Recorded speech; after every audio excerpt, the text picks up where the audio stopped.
It's like it never happened.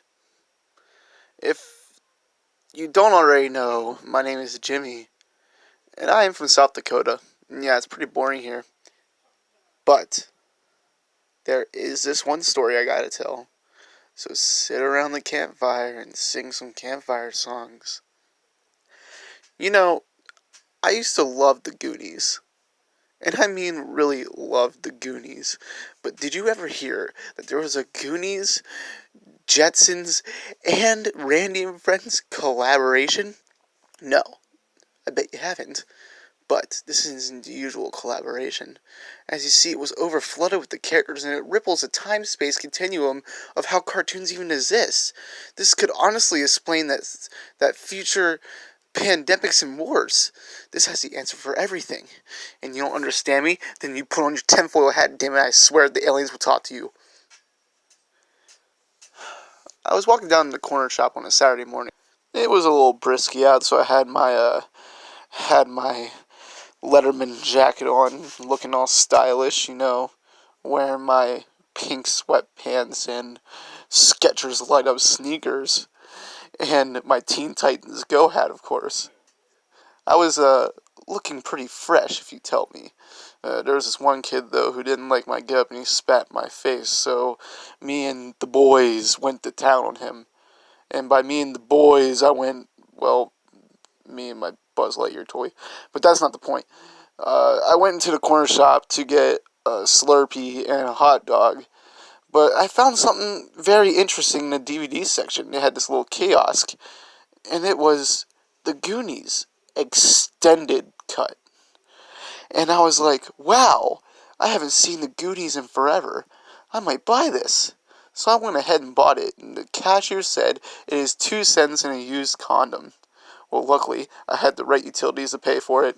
Sadly, though, he shook his head like he was disappointed in me, and I don't understand why.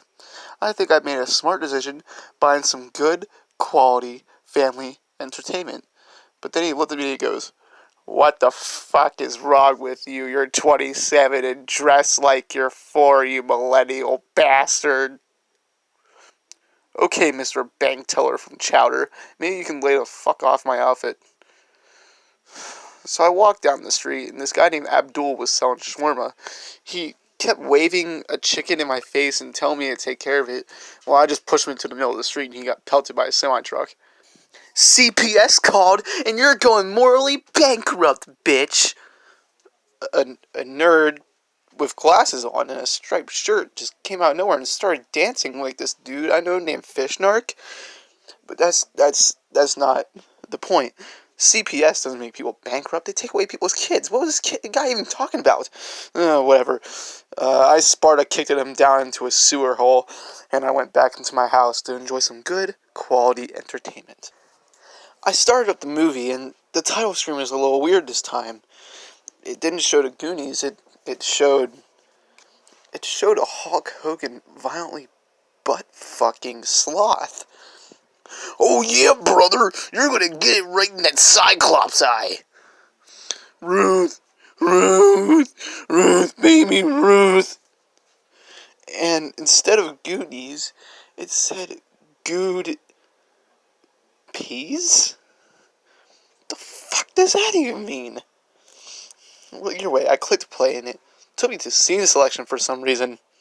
And one of the scenes was Come E.T. Come. This is not the Goonies I remember. There was a scene with Buzz Lightyear, George Jetson, Hulk Hogan, and the Incredible Hulk having a group orgy. I was not pleased. I wanted my 2 cents and used condom back, damn it. I spent my child support money to watch a good quality family movie with my ferret, and I want it back. I clicked on the movie and started it anyway. And God, was that a wrong move. "Come on, we have to rob the sperm bank," the lady that you see in the beginning driving off said. "Hold on a minute. I'm trying to bust a nut here and you're acting like you're my mom," the robber said. "Well, you know what? I'm going to shove a fire hydrant in your urethra and you're going to break dance on it." That made no sense. And that's not inappropriate. That's not appropriate for kids. Isn't this supposed to be like partially a kids movie? At least PG-13. Oh, and it got even worse from here. It seems like George Jetson was a cop in this, and he worked alongside of Buzz Lightyear to serve the forces of evil. But what I saw next really terrified me. I saw John Stamos with an inflated ball sack, and John Stamos was hopping on the ball sack chasing down criminals. When he finally caught them, he did unspeakable things. I fast forward to the next scene, where it shows, the kids meeting each other, introducing them, where he does a truffle shuffle. Instead of the truffle shuffle, it was that kid I kicked in the sewer earlier doing the fish narc dance. Are you enjoying that?